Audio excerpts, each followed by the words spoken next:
दोस्तों और एक राजस्थान का व्यापारी है जिनसे मेरी बात हो रही थी अभी कुछ दिन पहले, तो वो मेरे को बता रहे थे सर जी अवस्था बहुत ज़्यादा टाइट है, हालात इतने ज़्यादा ख़राब है कि माल जो भी आता है मेरे अगल बगल वाले जो होलसेलर है वो हमको माल देते हैं।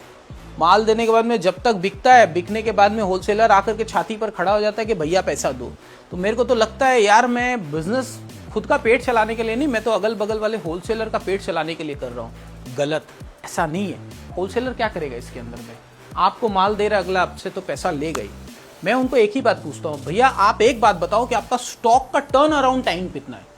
तो बोलते भैया इसका क्या मतलब एक माल आप जैसे ये 6 पीस का सेट आया हमारे पास से, आप सपोज कर लो मैं इसको 2000 रुपये में आपको ये 6 पीस का सेट दिया, आप इसको कितना दिन में बेच लेते हो ऑन एवरेज? तो बोलता है भैया ये तो कोई कभी मैंने देखा ही नहीं कि कितना दिन में बेच लेते, लेकिन फिर भी सोचो कभी 4 महीना में, कभी 6 महीना में, कभी साल भर भी स्टॉक पड़ा रहता है। यहीं पे पैसा आपका अटक रहा है भैया। पैसा अटकने का कारण आप और मैं अलग अलग नहीं है। मैं होलसेल कर रहा हूँ, मैन्युफैक्चरिंग कर रहा हूँ, आप रिटेल कर रहे हैं। अल्टीमेट कहीं ना कहीं तो हम लोग स्टॉक के संग में ही काम कर रहे हैं ना। स्टॉक अटकेगा क्यों?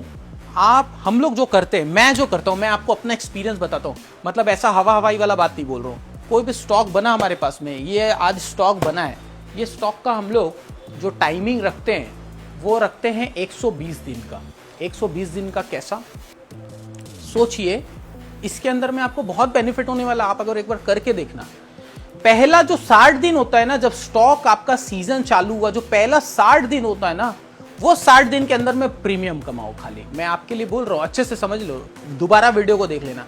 पहला जो 60 दिन होगा आपके पास में, आज स्टॉक आया 1 तारीख को, पहला जो 60 दिन है प्रीमियम कमा करके काम करो। अलग सेगमेंट बनाओ, अलग जगह बनाओ, भैया ये प्रीमियम के अंदर में माल बिकेगा। पहला 60 दिन, 60 दिन से 90 दिन का जो टाइमिंग रहेगा वो टाइमिंग रहेगा सेल का।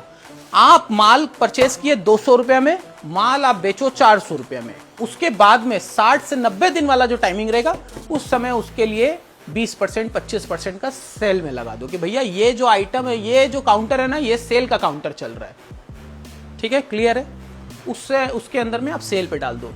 30 से 90 से 120 दिन का जो टाइमिंग रहता है ना, वो बड़ा क्रूशियल रहता है। अगर आपका स्टॉक 90 से 120 दिन के अंदर में क्लियर नहीं हुआ, आपका प्रोडक्ट, आपका परचेजिंग कॉस्ट जितना रुपया आता है, 200 रुपए का आया ना आपका परचेजिंग कॉस्ट, 190 में बेच दो, 180 में बेच दो, जैसे भी स्टॉक को निकाल दो। इसमें होता क्या है, आप परचेज किए 6 पीस 2000 रुपए का, आप माल बेचे 5 पीस 2000 रुपए का, आपका मार्जिन तो मैंने जो कॉस्ट था वो तो निकाल लिया, लेकिन प्रॉफिट तो उसी के अंदर में अटका हुआ रहेगा। भैया आपको पैसा दिखेगा कहां से? इसके अंदर में और बड़ा नुकसान क्या होता है, कस्टमर का नुकसान होता है। क्योंकि एक कस्टमर आपके पास में जब रिपीट आता है, एक ही माल जब उसको देखने को मिलता है, तो बोलता है भैया इस दुकानदार के अंदर में दम नहीं है।